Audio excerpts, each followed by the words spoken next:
Assalamualaikum warahmatullahi wabarakatuh.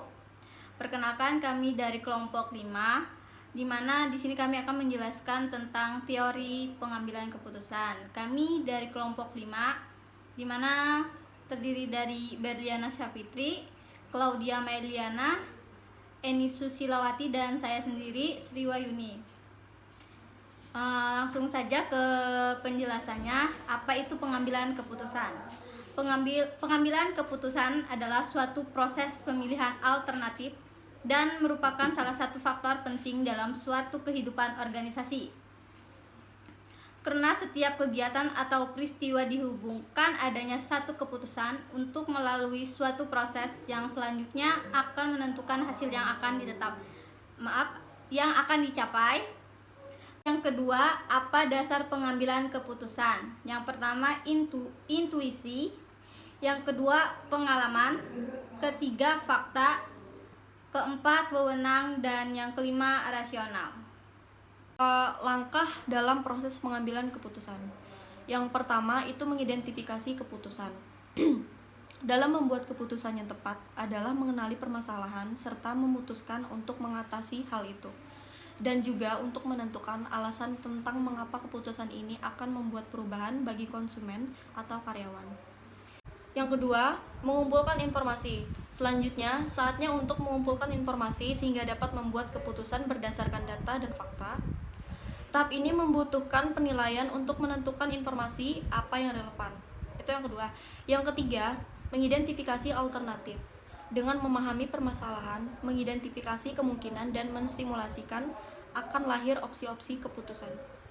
Yang keempat, menimbang bukti. Dalam langkah ini diperlukan mengevaluasi kelayakan, penerimaan, dan keinginan untuk mengetahui alternatif mana yang terbaik. Yang kelima, memilih di antara alternatif pilihan.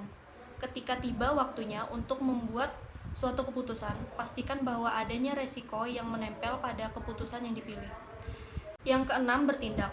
Selanjutnya, setelah keputusan diambil, harus segera dibuat rencana implementasi. Hal ini melibatkan kegiatan mengidentifikasi sumber daya yang diperlukan, serta mendapatkan dukungan dari karyawan dan para pemangku kepentingan. Yang ketujuh, yang terakhir, meninjau kembali. Langkah penting namun paling sering diabaikan dalam proses pengambilan keputusan adalah mengevaluasi keputusan. Apabila keputusan yang diambil tidak sesuai dengan apa yang direncanakan, segeralah tinjau kembali dan telusuri secara turut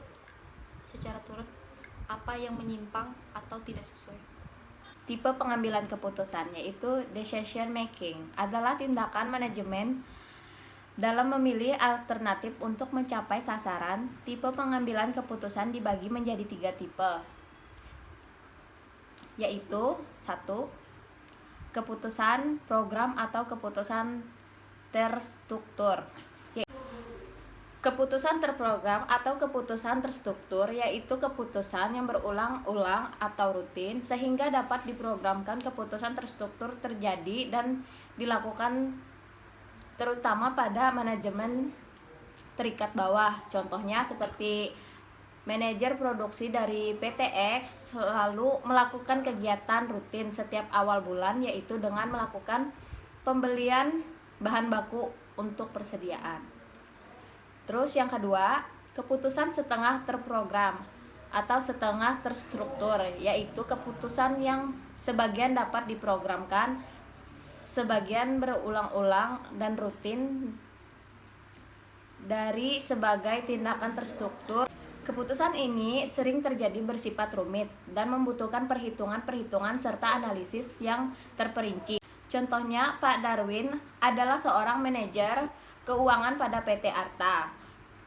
Pekerjaan pada divisi keuangan mengharuskan Pak Darwin harus cermat dalam menginvestasikan serta mengolah keuangan pada PT Arta. Pada saat itu, diharuskan pengganti mesin di pabrik dan harus menghitung dengan cermat sebelum melakukan investasi pada mesin yang akan dibeli agar investasi yang dilakukan tidak akan merugikan perusahaan. Maka Pak Darwin harus melakukan keputusan untuk menginvestasikan keuangan perusahaan secara cermat. Yang ketiga yaitu keputusan tidak terprogram atau tidak terstruktur. yaitu keputusan yang tidak terjadi berulang-ulang dan tidak selalu terjadi. Keputusan ini terjadi di manajemen tingkat atas. Informasi untuk pengambilan keputusan tidak terstruktur, tidak mudah untuk didapatkan, dan tidak mudah tersedia, dan biasanya berasal dari lingkungan luar. Contohnya, Pak Andi adalah seorang presiden direktur PT Angkasa. Ia harus selalu bisa mengambil keputusan dengan cepat demi kelangsungan perusahaannya. Pengambilan keputusan yang dia ambil berdasarkan informasi pasar yang harus selalu ia ketahui. Itulah paparan dari kami. Kami akan memberikan kesimpulan, yaitu keberhasilan suatu individu dan organisasi terletak pada pengambilan keputusan yang tepat. Maka itu dalam pengambilan keputusan harus didasarkan faktor-faktor pengambilan keputusan dan teknik pengambilan keputusan yang tepat. Agar jika setiap individu dan organisasi dilanda masalah, maka akan mudah untuk mencari solusi alternatif yang ada dan resiko besar akan dapat dihindari. Terima kasih.